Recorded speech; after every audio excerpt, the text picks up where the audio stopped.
Welcome to Pindar Poetry. We hope you learned something new. You start by installing Visual Studio Code and opening the folder that contains your project. This makes file navigation immediate. Once done, install one language extension, a debugger, and a formatter so you can edit, run, and tidy code. Make sure to enable autosave or set a 1/2 second delay for convenience. You'll also create a settings.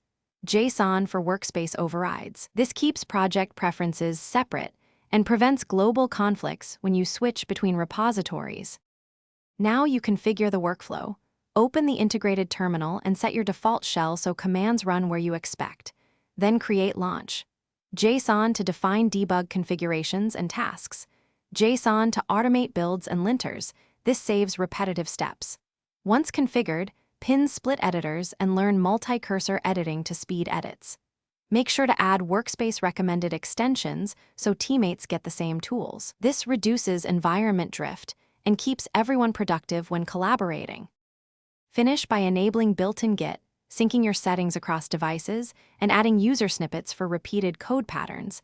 This makes future work faster.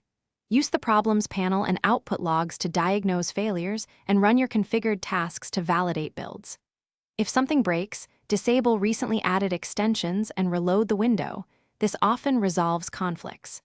If persistent, open the developer tools to inspect console errors. This gives you the why and guides a specific fix so you can keep coding. Thanks for watching. Consider subscribing if we helped you.